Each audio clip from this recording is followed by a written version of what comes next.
Olá, povo de Deus, terça-feira, 29 de novembro de 2022, primeira semana do Advento. Nossa reflexão de hoje é a partir de Isaías 11, de 1 a 10 e Lucas 10, 21, 24. Naqueles dias nascerá um haste do tronco de Jessé, e a partir da raiz surgirá o rebento de uma flor. Sobre ele repousará o Espírito do Senhor, espírito de sabedoria e discernimento, espírito de conselho e fortaleza, espírito de ciência e temor de Deus. No temor do Senhor encontra ele seu prazer. Ele não julgará pelas aparências que vê, nem decidirá somente por ouvir dizer, mas trará justiça para os humildes e uma ordem justa para os homens pacíficos. Fustigará a terra com a força da sua palavra e destruirá o mal com o sopro dos lábios. Cingirá a cintura com a correia da justiça e as costas com a faixa da fidelidade. O lobo e o cordeiro viverão juntos. O leopardo deitar-se-á ao lado do cabrito, o bezerro e o leão comerão juntos, e até mesmo uma criança poderá tangê-los. A vaca e o urso pastarão lado a lado, enquanto suas crias descansam juntas. O leão comerá palha como o boi. A criança de peito vai brincar em cima do buraco da cobra venenosa. E o menino desmamado não temerá pôr a mão na toca da serpente. Não haverá danos nem mortes por todo o meu santo monte. A terra estará tão repleta do saber do Senhor, quanto as águas que cobrem o mar. Naquele dia, a raiz de Jessé se erguerá como um sinal entre os povos. Hão de buscá-la as nações, e gloriosa será sua morada. Em 732 a.C., o rei da Assíria toma os territórios da Galileia e adjacências, incluindo Zabulon e Neftali.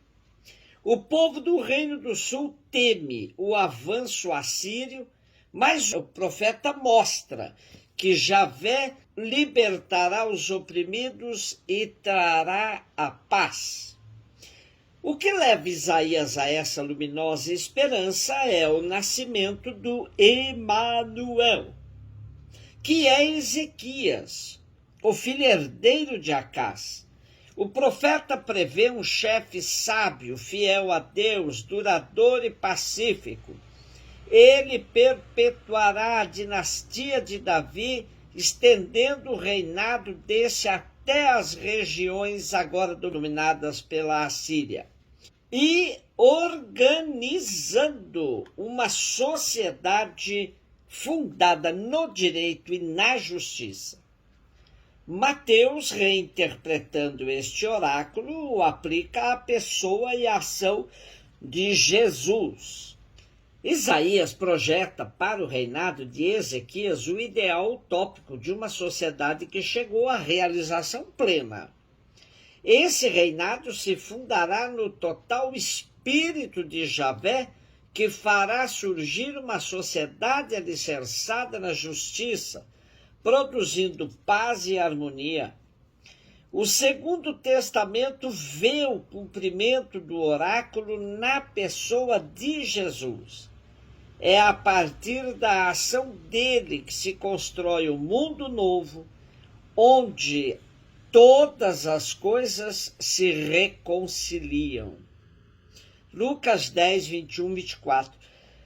Jesus exultou no Espírito Santo e disse: Eu te louvo, Pai, Senhor do céu e da terra, porque escondeste essas coisas aos sábios e inteligentes e as revelaste aos pequeninos. Sim, Pai, porque assim foi do teu agrado.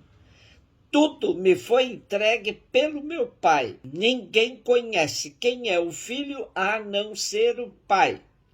E ninguém conhece quem é o Pai a não ser o Filho, e aquele a quem o Filho o quiser revelar.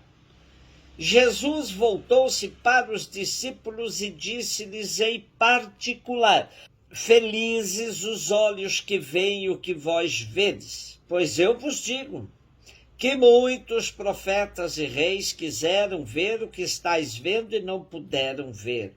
Quiseram ouvir o que estáis ouvindo e não puderam ouvir.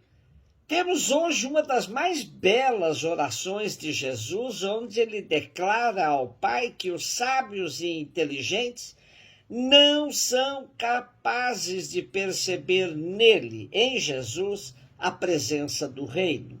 Só os desfavorecidos e pobres conseguem penetrar o sentido da atividade de Jesus e continuá-la. Nesse sentido, os pobres se tornam protagonistas da evangelização, aqueles que testemunham o amor incondicional de Jesus por eles, por todos os enfermos e descartados da sociedade. No texto de hoje está em foco também a questão da revelação, pois Jesus deixa claro que os pobres o reconhecem como o Messias esperado, porque assim o Pai determinou. Os pobres superam até mesmo os profetas, que quiseram ver o Messias anunciado por eles e não viram. Como nos diz Schekel, junto com a transfiguração, este é o momento culminante do Evangelho.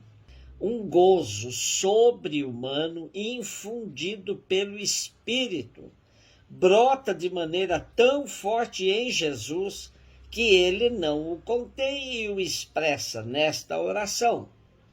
Com estas palavras, Jesus se transfigura e irradia luz de revelação. Os entendidos aqui identificados com os chefes judeus não entendem nada, pois não aceitam Jesus como a revelação plena do Pai. Assim, a verdade fica escondida para ele. A arrogância e o poder nunca foram bons aliados da sabedoria.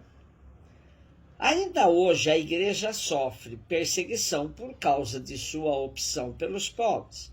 Há muitos na igreja que acabam cedendo e negando o protagonismo dos pobres na evangelização. Impressiona-nos que desde os primórdios da igreja os pobres sejam um divisor de águas. Os que têm, claro, a preferência de Jesus e o seguem, e os que não conseguem admitir tal preferência e se desviam do caminho dos pobres. Podemos, porém, ter certeza de que quanto mais a igreja é fiel aos pobres, mais seguidora autêntica de Jesus ela é. Como dizia São Vicente de Paulo, os pobres são nossos mestres e senhores. Um beijo no seu coração.